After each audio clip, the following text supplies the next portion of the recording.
Se eu pus... Guilherme, eu pus para gravar certo? Acho que pus para gravar na nuvem. Vê aí para mim, por favor.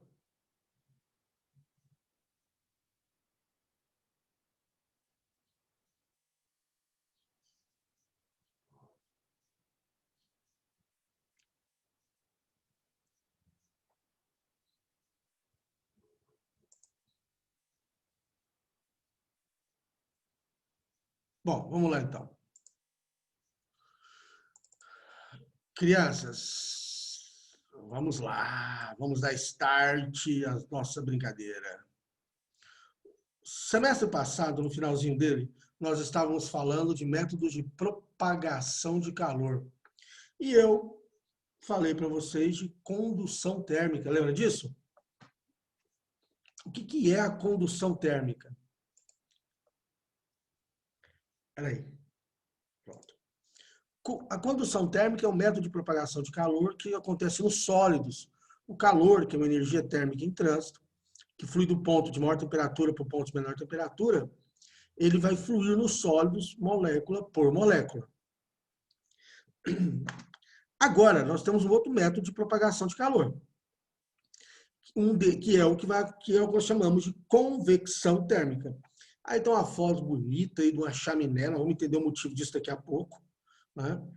Como sempre, as capas dos meus slides, das minhas aulas, é sempre algo pertinente, relacionado ao tema que vai ser discutido no dia. Olha só. O que vem a ser a convecção térmica? A convecção é um método de condução de calor que acontece nos fluidos. Ah, professor, o que é um fluido? Fluido, meus queridos, minhas queridas, é um líquido ou um gás, aqui ó, fluido, é um líquido ou gás. Então, agora eu estou falando de um método de condução de calor que acontece em um fluido. Ah, tá aqui, ó. Para a gente poder lembrar que é um líquido ou um gás. A condução acontece em sólidos. A convecção é em líquidos ou gases, que nós chamamos de fluidos. E a convecção vai acontecer de uma maneira interessante. Ó. É uma movimentação diferente das partes do fluido que ocorre pela diferença de densidade. Oi? É, cara, olha que coisa interessante. Pela diferença de densidade. Como assim? Quando o líquido é aquecido, um fluido ele é aquecido, quando ele aquece, vamos escrever isso aqui para você poder entender melhor. Quando ele aquece, ele altera a densidade. Eu não sei, ele altera o volume. Densidade não é massa sobre o volume?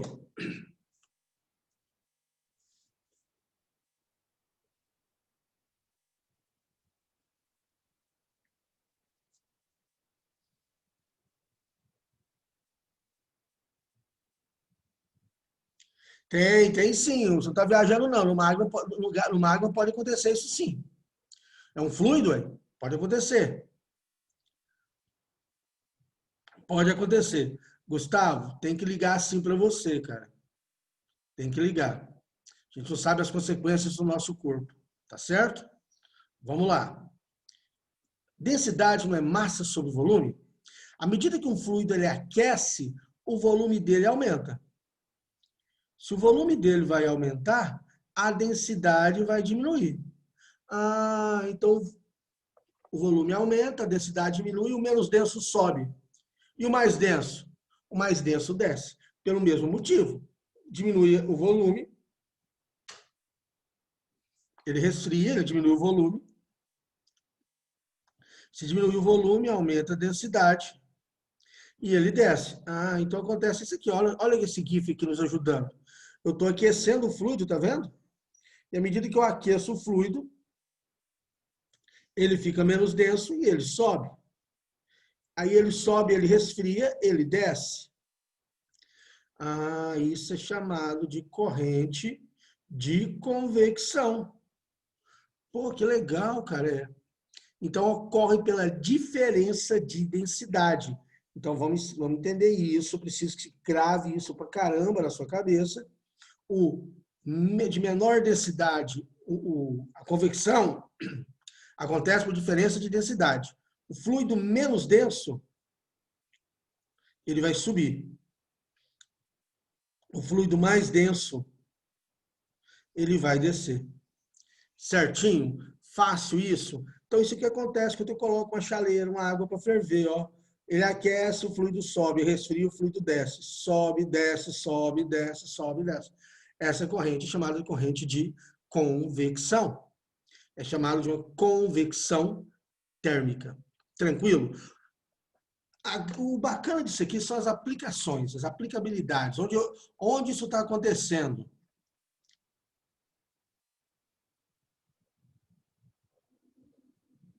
Isso, ó, todo mundo me perguntando aqui sobre o tal do magma. Beleza, vou dar uma olhada nisso para vocês. Com certeza o magma é um fluido, não é isso? Então, se ele aquece, ele sobe, se ele resfria, ele desce. Perfeito? Piscina? Pode acontecer na piscina, sim. Você já viu que a água na superfície da piscina, ela está um pouquinho mais friinha? Por quê? Porque ele vai subindo, perdão, o líquido aquece, não é isso? E vai favorecendo a corrente de convecção. E vai circulando na piscina. Só que tem um pequeno detalhe, né? A fonte de calor na piscina, se for o sol, vai aquecer mais a superfície da água. Porque a água já está menos densa, já fica aquecida lá em cima. Entendeu o que eu quis dizer? Se eu colocar um aquecedor na piscina e a água quente for entrar na piscina, essa água quente tem que entrar por baixo. Entendeu o que eu quis dizer? Porque quando a água quente entra por baixo, ela é menos densa, ela vai subindo e vai empurrando a água fria para baixo. Entendeu? É isso que acontece. Vai favorecendo a corrente de convecção. Muito bom. Olha essas figuras aqui, ó. Olha a chaminé do nosso slide inicial. E olha aqui, ó, esse GIF que eu mostrei. Por que que as chaminés são altas? Você já imaginou essa poluição, essa fumaça saindo aqui, ó, na altura dos nossos olhos, do nosso nariz, da nossa boca, da nossa mucosa, do rosto? O prejuízo que seria para a nossa saúde? A tendência do fluido é subir, porque ele é menos denso, ele está aquecido. A tendência dele é subir, é ir lá para cima. Então, o que vai acontecer com esse fluido? Vai acontecer o seguinte, ele aqueceu, ele vai subir, porque ele é menos denso. Então, a chaminé, ela me dá um caminho para essa fumaça. Ela me dá um caminho para esse fluido. Por isso que ela tem que ser alta. Para eu não ter esse fluido perto da gente. Para nós não respirarmos essa poluição. Gustavo. Se você procurar a foto de Cubatão, na cidade de São Paulo, alguns anos atrás, algumas décadas, vamos ser mais honestos, né? Você vai ver que era uma cidade mais poluída que tinha. A qualidade de vida dela era baixíssima. Inclusive, isso era relacionado ao índice de insucesso em gestações, em qualidade de vida. Então, por isso que a chaminé tem que ser alta. Os ônibus, antigamente, confesso, tem tempo que eu não reparo isso, na traseira do ônibus, o cano de escapamento era imenso. Ele saía da traseira do ônibus, aqui vamos supor que está o ônibus, aqui a parte traseira dele, né? E aí, a parte traseira do ônibus, que está a roda. O cano de escapamento saía aqui, ó, e fazia aqui, ó. E jogava o ar, a poluição aqui em cima.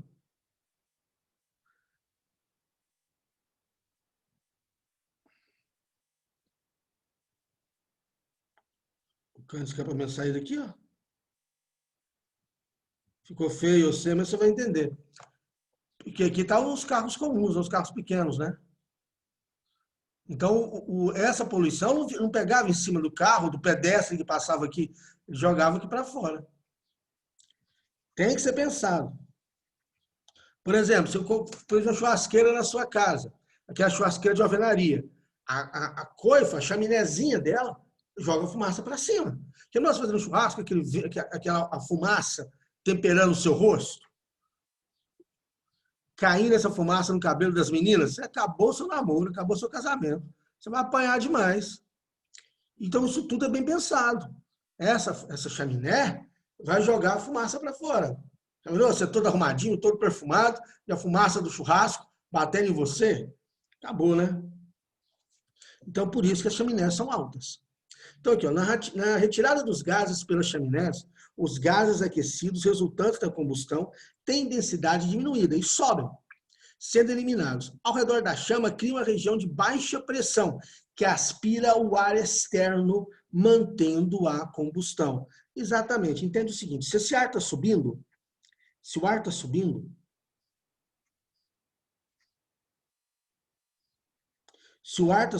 aqui embaixo eu tenho um negócio chamado de baixa pressão. Então, se a pressão aqui é baixa, ele consegue romper e subir. É exatamente isso. Ele sobe e vai puxando o oxigênio que está aqui por baixo. Ó. Por isso que muitas churrasqueiras, você vai ver, embaixo tem um buraco para poder entrar o oxigênio. Porque aonde aquece, gera uma região de baixa pressão, o ar vai subindo e ele vai puxando o oxigênio por baixo, fazendo essa coluna de ar subir. Legal, né? Muita coisa diferente. Então, essa palavra que aspira, ela é importantíssima. Está até entre aspas aqui, ó. Mas é importante pra caramba você entender isso. Aspira. Asa delta. Tá aí um negócio que eu não tenho vontade de voar. Eu acho perigoso demais. O voo da asa delta, ele é plano. Ele é para ser horizontal descendente. Por quê? Ué, não tem um motor para fazer ele subir. Então, como que a asa delta sobe? Simples. A asa delta vai subir, consegue subir, porque ela consegue pegar, que é uma asa delta, ela consegue pegar uma corrente de ar ascendente. Ah, você está brincando? Não, estou não. Ela pega uma corrente de ar ascendente. Então, por que tem essa corrente ascendente? Vocês conseguem perceber o motivo? Por exemplo, aqui um passarinho também voando, isso aqui é uma gaivota voando. Por que ela consegue? Lógico que ela bate asas, os pássaros batem asas, mas vamos imaginar que ele esteja planando. Como que o ar ajuda? Essas correntes ascendentes ajudam na sustentação e conforme for a corrente ascendente, a intensidade desse ar que está subindo, esse ar aquecido que está subindo, ele consegue fazer a asa delta ganhar altitude. Entende isso? Então, em dias nublados, você não vai conseguir com muito sucesso ganhar altitude em uma asa delta. Fácil perceber isso, né? Porque o ar é um fluido. E uma vez aquecido, ele sobe. Perfeito?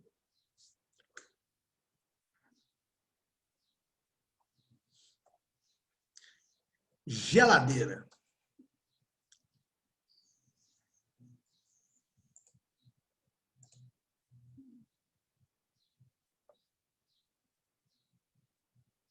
Sabia, Thales, eu sabia. Você faz isso só uma vez.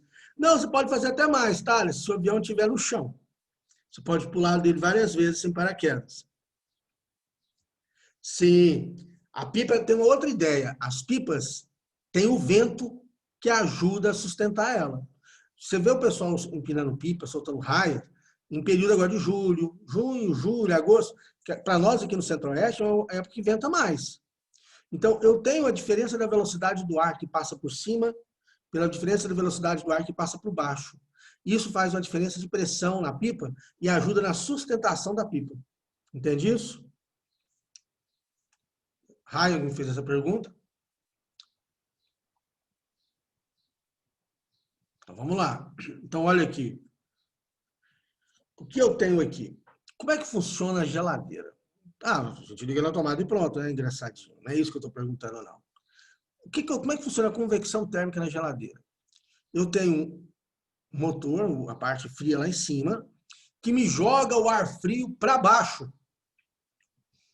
Esse ar, olha o que vai acontecer, esse ar frio sai daqui de cima, ele desce aquecendo, trocando calor com todos os elementos que estão aqui dentro da geladeira. Então, esse ar frio vai descendo, vai trocando calor, ele vai aquecendo, e ele aquece, sobe, resfria novamente e desce. Então, na geladeira, eu tenho uma corrente de convecção. A ideia da geladeira é essa, preservar o alimento através do frio. E como é que funciona o ar-condicionado? Como é que funciona o ar-condicionado? Interessante. O ar-condicionado tem que ficar aqui em cima. Por que o ar-condicionado fica em cima? Porque o ar que está saindo aqui não é mais frio. Se ele é mais frio, ele não é mais denso. Se ele é mais denso, ele cai. Quando ele vai caindo, ele sai trocando calor com a parede, com o teto, com a parede, com a cama, com o chão, com você. E aí, no que ele troca calor, ele aquece. No que ele aquece, ele sobe. No que ele sobe, ele resfria. No que ele resfria, ele desce. Então, ele desce trocando calor. Ele desce fazendo isso aqui. Ó. Então, o ar-condicionado, ele é colocado na parte de cima. Aqui, Alan, o que é esse ar-condicionado aqui? Ó? Eu vou te explicar o que aconteceu uma vez comigo. Uma vez eu fui fazer a prova da FUVEST, e eu fiquei no hotel lá em Ribeirão Preto, e no hotel que eu fiquei, o ar-condicionado era aqui, ó, aqui embaixo. Eu até brinquei, nós temos 2 frigobar no quarto. Aí eu pensei, cara, não pode ser erro de projeto, cara. O engenheiro sabe, o arquiteto sabe que o ar-condicionado não é embaixo. O ar-condicionado é em cima. Aí eu pensei, por que esse ar-condicionado está aqui embaixo? Aí eu e meus colegas de quarto ficamos ruminando, cara. Ruminando, pensando, quebrando cabeça. E depois eu concluí, cara. Olha que interessante. Não é um quarto de hotel? No quarto de hotel você vai, você chega e toma banho e dorme. Você não vai para um quarto de hotel e ficar 2, 3 dias dentro do quarto. Então o que vai acontecer? Desculpa. O ar-condicionado aqui embaixo vai refrigerar mais fácil a parte de baixo do quarto. Falou, é mesmo, né? Então, se refrigera mais rápido a parte de baixo, eu vou gastar menos energia com esse ar-condicionado. Eu não preciso ficar refrigerando o quarto todo. Eu refrigero só essa parte de baixo, ó, a parte baixa, que é onde tem a altura da cama. Entendeu o raciocínio? Foi isso que eles fizeram no hotel lá em Ribeirão Preto. Foi essa a ideia. Hoje em dia, ninguém mais faz isso. Mas vale a pena a discussão. Porque hoje é diferente. Hoje, o ar-condicionado dos hotéis novos, eles são chamados ar-condicionado inteligentes. Se tem uma pessoa no quarto, ele manda o fluxo de ar frio para uma pessoa. Se tem 5 pessoas no quarto, eu mando o fluxo para 5 pessoas. Entendeu? E assim, para as residências, já tem muita residência que é construída com ar-condicionado desse jeito. Uma instalação prevendo isso. Todo mundo está na sala, eu mando demanda do fluxo do ar para a sala. Uma pessoa foi dormir, eu não vou mandar mais a mesma quantidade de ar para a sala. Tem menos pessoas, por que eu vou mandar a mesma quantidade? Isso é uma maneira inteligente de explorar os recursos de maneira econômica. Um aquecedor, aqui em Goiânia tem demais, né, gente? Nesses frios que faz aqui em Goiânia, você ligar uma chaminé, uma lareira, para poder aquecer o seu quarto, como é que funciona isso? Olha só, aquecer sua sala. Como é que funciona? As lareiras, os aquecedores, são colocados embaixo. Por quê? Porque ele aquece, o ar quente sobe, aí o princípio é o mesmo. O ar quente é menos denso, ele sobe, ele vai trocar calor com a parede, com o teto. Como ele vai trocar calor, a parede, o teto está mais frio, ele perde energia, ele resfria. Se ele resfria, ele diminui o volume. Se ele diminui o volume, ele fica denso, mais denso, então ele cai. Então ele faz a mesma coisa, tá certo? Esse é o mesmo raciocínio. Alguém levantou a mão e foi por acaso ou quer fazer pergunta? Foi sem querer. Foi sem querer. Tá bom. Tá desculpada. Olha só. Legal, né? Tá vendo como as coisas funcionam de maneira inteligente? Deixa eu contar uma aventura que aconteceu comigo alguns anos atrás. Eu tinha viajado e eu cheguei em casa. Toda vez que eu chego em casa, tem um monte de surpresa. No mínimo, é um monte de conta embaixo da porta te esperando. Eu cheguei e minha geladeira não estava funcionando. A parte de baixo aqui da geladeira estava a temperatura ambiente. Eu, assim, não estava tão ambiente, estava pouca coisa mais frio. E eu falei, caramba, o que aconteceu? E aí, eu custei arrumar um técnico que viesse aqui. E no dia que eu arrumei, assim, depois de horas tentando arrumar o técnico, que falou que chegaria aqui em casa 12 da meio-dia. Ele falou que chegaria aqui em casa meio-dia. Isso foi numa sexta-feira. Ele chegou aqui em casa às 18 horas. Eu fiquei uma tarde toda empacado esperando esse cara. Tudo bem. Aí ele chegou, eu estava saindo, cara. Eu falei, não, tudo bem, vamos lá, vamos ver isso aqui, não vamos sofrer não. Aí ele pegou a geladeira, arrastou a geladeira, olhou na parte de trás da geladeira e viu que um compartimento estava vazio. Ele virou e falou assim, o que queimou foi sua placa de degelo. Ué, como é que você sabe? Você só arrastou a geladeira? Ele não olhou nada. Aí ele falou assim, não, tá vendo essa vasilha aqui? Eu falei, sim. Esse recipiente? Sim. Ele tinha que ter água. Então, você não tem água porque sua placa de degelo queimou. Eu falei, uma placa de degelo queimou? Mas como que queimou a placa de degelo? A geladeira ficou fechada, não teve pico de energia, nenhum outro equipamento queimou aqui em casa. Então, tá bom. Aí, na hora que ele estava saindo, me deu um clique. Perguntei para ele, você quer que eu faça alguma coisa na geladeira para amanhã? Aí ele virou para mim e falou, queria vir, eu perguntei quanto ficava, ele falou assim, não sei, eu tenho que chegar na empresa, ver o valor dessa placa e te ligar, te ligo amanhã cedo. Falei, ok, conforme for o valor, você já vem e troca para mim. Ele falou, tudo bem. Aí veio o clique, né? Você quer que eu faça alguma coisa na geladeira? Tipo, se tira alguma coisa da geladeira, faz alguma coisa? Ele falou assim, não quero. Aí a hora que ele falou, quero, ele me ensinou a resolver o problema da geladeira. Ele virou para mim e falou assim, ó, tira a geladeira da tomada. Aí eu perguntei, por quê? Não, porque o gelo que está lá derrete e eu troco a placa de gelo. Primeiro, a placa e o gelo estão muito longe um do outro, né? Tá bom, mas esse é outro detalhe. A hora que ele falou isso foi, tá bom, pode deixar. Ele foi embora, eu tirei a geladeira, desliguei da tomada. No outro dia eu acordei, ele me liga, ele falou que o conserto da placa ficaria em R$ 300. Eu falei, não, moço, obrigado, vou tentar aqui mais uma pesquisa. Eu desci, liguei a minha geladeira, e isso já tem 9 anos, que a geladeira está funcionando sem nenhum problema. Como que eu sabia resolver o problema da geladeira? Ele não falou para mim que foi a placa de degelo que queimou? Eu não tinha acabado de chegar de viagem, minha geladeira não ficou fechada, o gelo que acumulou não permitiu circulação da massa de ar. O gelo, vocês lembram, na semana passada? O gelo é um mau condutor de calor. Então, quando eu tirei da tomada, o que aconteceu? Todo o gelo derreteu. Quando todo o gelo derreteu, e eu liguei, a geladeira voltou a funcionar.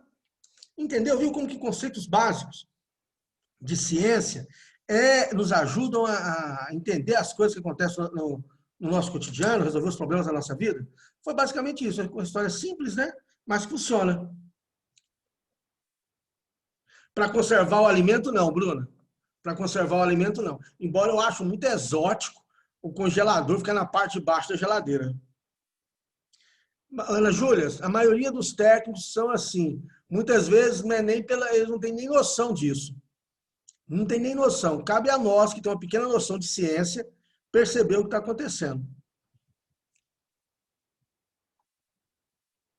Foi exatamente, Zé Neto, foi o que aconteceu. Zé Neto, o que ia acontecer? Ele ia trocar uma placa e ia funcionar. Mas o problema não era a placa, era o gelo que estava lá. O gelo teria, como ele descongelou porque ficou um dia sem estar na tomada, a placa voltou a funcionar. Por que aconteceu esse acúmulo de gelo? A geladeira ficou fechada uma semana, 9 dias. Com mais de uma semana fechada. Entendeu o lance? É isso, galera. Então a gente tem que aplicar os conhecimentos nossos de ciência no dia a dia. E vida que segue. Vamos lá então, vamos avançar no conteúdo aqui.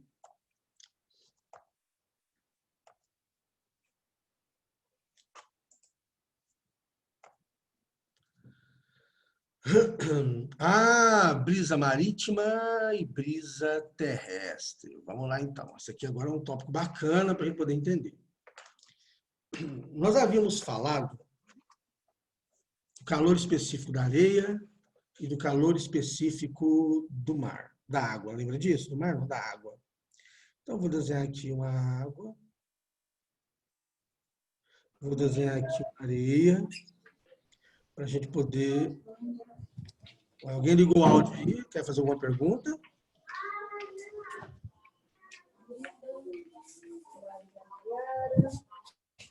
Quem está com o áudio ligado?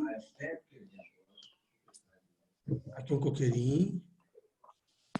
A folha do coqueiro. Olha que coqueirinho bonitinho, gente.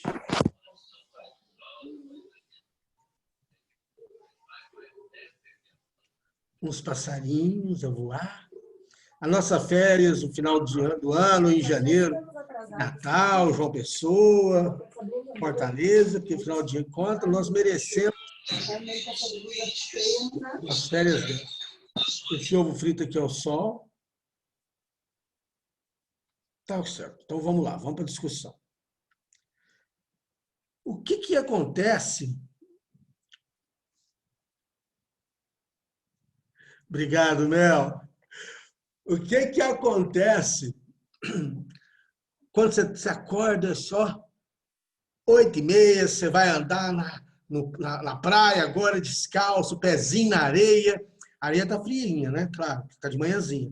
Mas imagina que seja 10 da manhã. Você está pondo o pé na areia. Como é que está essa areia às 10 da manhã? O sol batendo, os raios do sol batendo em cima da areia. Você concorda comigo que a temperatura aqui é alta? Teta de temperatura. A temperatura é alta, sim, a temperatura é alta. Sapecando o pé, a ideia é essa mesmo. Se a temperatura aqui, porque a areia tem um calor específico baixo.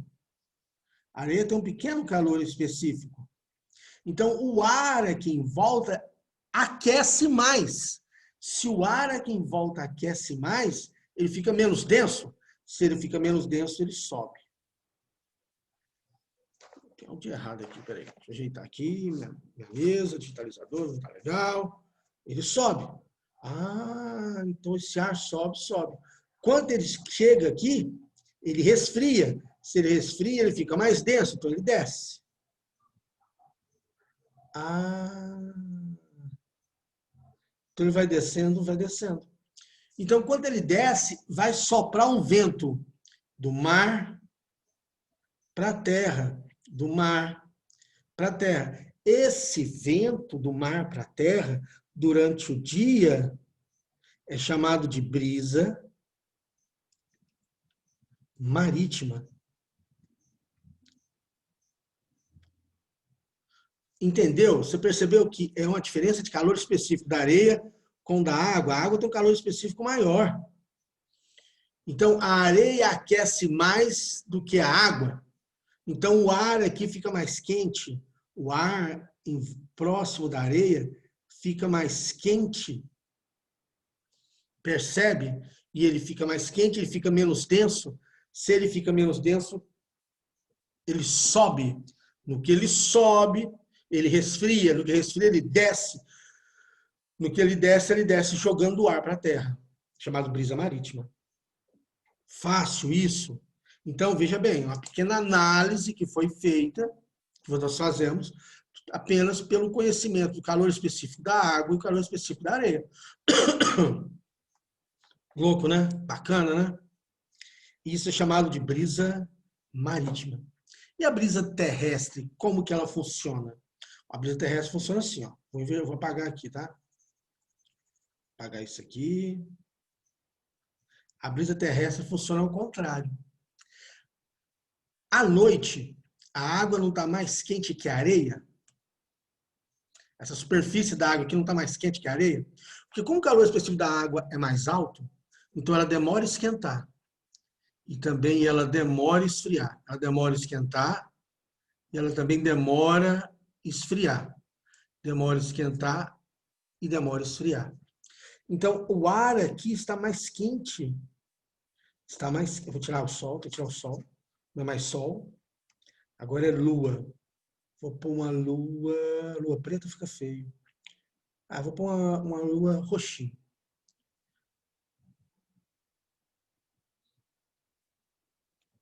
Tá? Pode ter passarinho voando ainda, que tá as estrelas, tá, gente? As estrelas do céu. Então, o ar aqui perto da água, agora esse ar está mais quente. Esse ar está mais quente. E perto da areia o ar está mais frio. Então, esse ar sobe, ele aquece aqui, ó. E ele sobe. E aí o que aconteceu? Ele resfria, ele desce. Quando ele desce, ele leva vento da terra para o mar, da terra para o mar. Então, à noite, eu tenho uma brisa terrestre. Perfeito?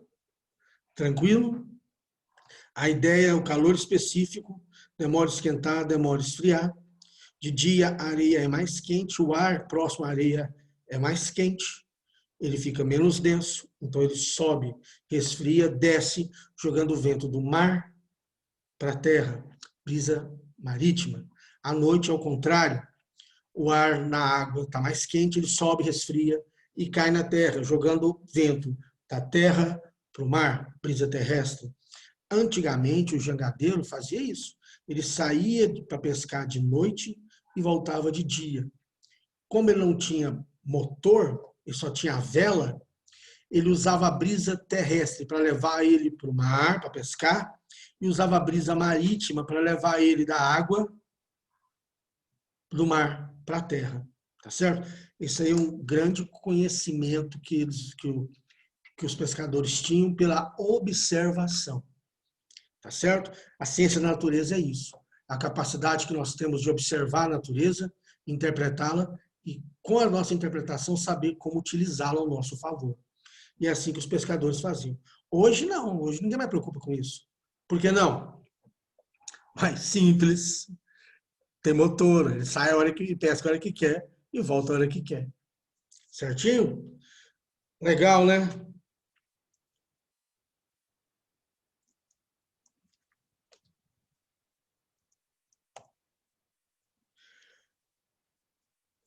Vamos entrar no assunto agora chamado de noções de irradiação térmica. E aí agora o assunto fica muito relevante mesmo. O que seria essas noções de radiação térmica? Antes de eu falar de radiação, deixa eu voltar aqui. Tudo bem até agora? Tranquilo aí, moçada? Bacana? Estão me acompanhando bem? Está percebendo a importância desse método de propagação de calor? Ótimo, eu fico feliz. Por que eu estou perguntando isso? Porque é o seguinte, eu não vou entrar agora em irradiação térmica. Sabe por quê? Porque falta menos de 2 minutos aí para poder encerrar minha aula. E eu não vou começar a radiação térmica pela metade aqui, vai me dar uma dor de cabeça gigantesca. Então, eu vou encerrar essa parte por agora. E no próximo encontro nosso, eu começo com irradiação térmica, tá ok?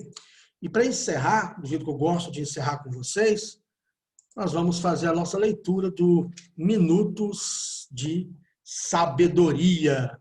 Vamos lá? Ai, ai. Vamos ver o que vai sair para nós aqui nesse segundo ano.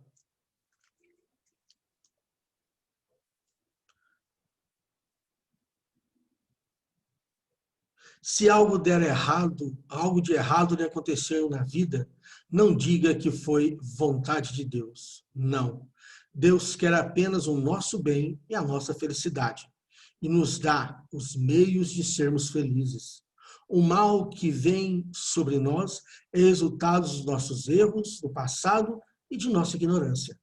Faça em seu redor uma sementeira de bondade e de perdão, para que amanhã possa colher os frutos da paz e da felicidade. Então, senhoras e senhores, meu segundo ano preferido do Centro, foi um prazer imenso retomar essas atividades com vocês. Eu espero que vocês tenham aí aproveitado o máximo possível desse nosso encontro, aproveitado o máximo dessa aula. Dê uma olhada nesse conteúdo aí de novo, com calma, com tranquilidade. No nosso próximo encontro, eu vou começar com vocês em radiação térmica.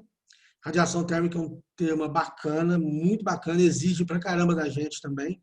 E logo, logo, nós começamos a entrar nas partes de termodinâmica, na parte de gases, tá certo? É um assunto que vocês já viram um pouco na química e que eu tenho absoluta certeza que vocês vão gostar aqui com a gente na física também, tá certo? Segundo ano, muito obrigado pelo carinho, pela atenção.